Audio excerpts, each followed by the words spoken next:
you to 7:34 and happening now. A vital effort to save one of Clackamas County's largest support networks. The Clackamas Service Center needs to raise $650,000 or they could close for good. Here to talk about the many people they serve and how you can help keep their doors open is Development Director Krista Harper. Krista, good morning. Thank you so much for joining us. So this service has been around for 50 years. Can you share a little bit about the background and just the impact that you guys make? Yeah, of course. So Clackamas Service Center has been around since the early 70s, and we have always made food the core of what we do, so including meals and groceries. And that hasn't changed over the years. We have added other services. So a lot of people know us for the work that we do with the unhoused community. We have showers, we have laundry on site, we have clothing. We're the largest supporter of the unhoused community in North Clackamas. And we're also now the largest food pantry in Clackamas County. We serve 9,000 people plus each month. Wow. And right now in 2025, we are already on track to break all of our previous records for food distribution.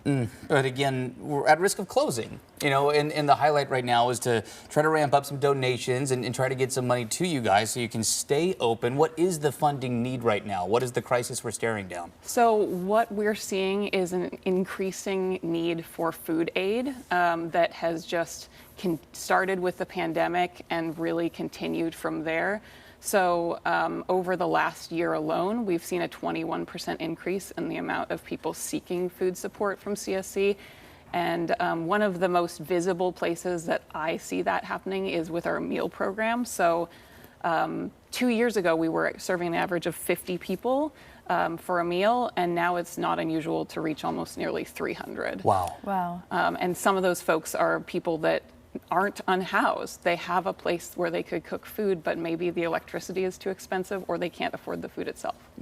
So cuts to SNAP funding, I'm assuming that has impacted the service. Can you tell us a little bit about the role that plays? Yeah, so every time we see a cut to SNAP or food stamp benefits, as most people know them, we see an increase in people showing up. So that, I referenced 2023, that when we had the 50 people for lunch each day, it changed almost immediately once some of the SNAP benefits were changed post-pandemic. So as those cuts happened, we started seeing more and more and more people coming in.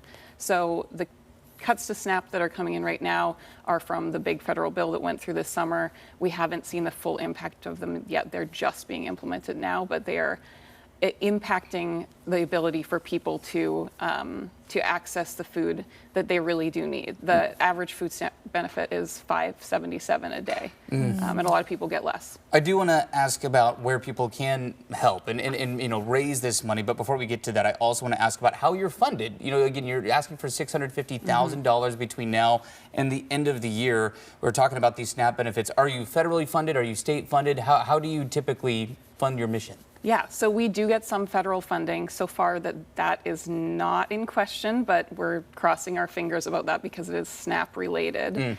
And then we get most of the rest of our funding from private foundations, from businesses, from individuals, and from Clackamas County, which supports some of our housing programs. So then how can people step up if they want to help you and stay open? Yeah, so I don't think that our main service center is in danger of closing, but we are really talking about our food hub warehouse, which is what allows us to reach 9,000 people a month. We partner with multiple other nonprofits to make sure that food gets out to the community as far as Canby and Estacada.